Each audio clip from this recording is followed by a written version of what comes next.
Que signifie avoir droit à la vérité?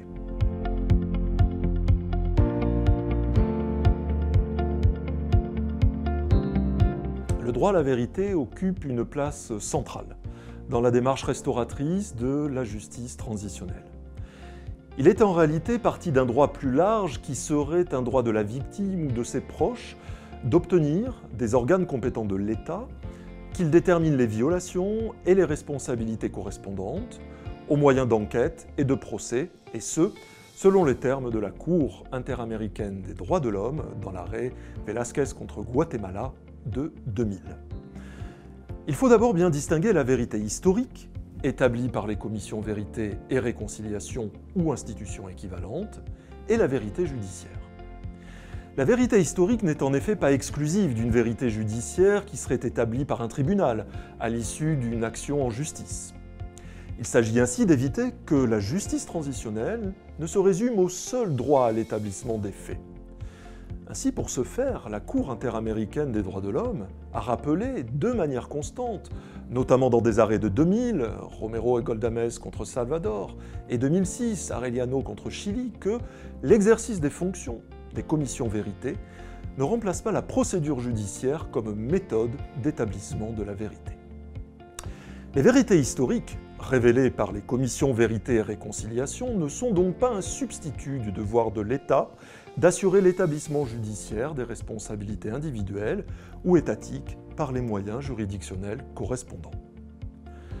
Ensuite, la vérité est autant une vérité individuelle, essentielle pour les victimes, qu'une vérité globale, destinée à comprendre les ressorts de la violence et à démanteler les ressorts institutionnels qui l'ont permise. La recherche de la vérité est donc sous cet angle une étape préalable et incontournable du déploiement de la justice transitionnelle. La création des commissions nationales chargées de faire la lumière sur les périodes de violence devient alors essentielle. À tel point que bien souvent, la justice transitionnelle est réduite au droit à la vérité et à son incarnation type que sont les commissions Vérité et Réconciliation, originellement inspirées de l'exemple connu sud-africain. Louis Joinet rappelait à cet égard que la recherche de la vérité est un standard fondamental du droit des victimes, car chaque peuple a le droit inaliénable de connaître la vérité sur les événements passés.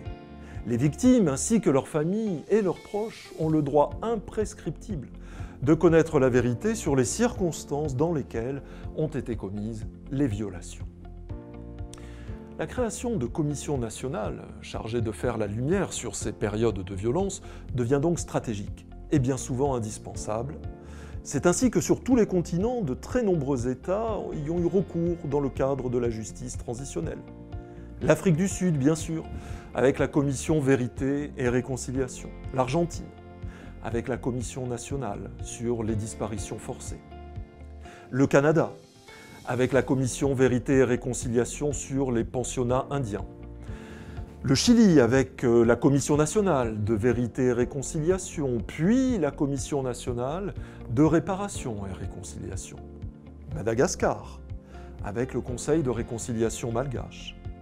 La République centrafricaine, avec la commission Justice, Vérité, Réparation et Réconciliation.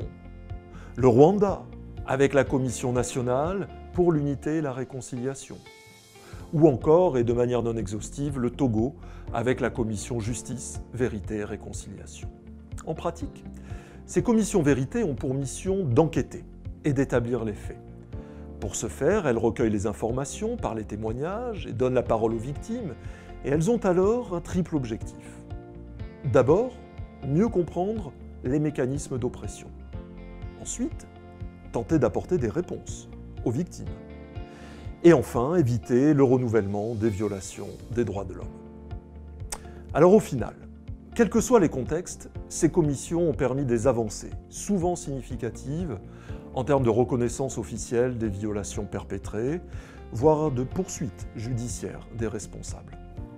Pourtant, les résultats restent souvent en deçà des attentes, tant les espoirs des victimes et de la société civile sont immenses quant à la recherche de la vérité.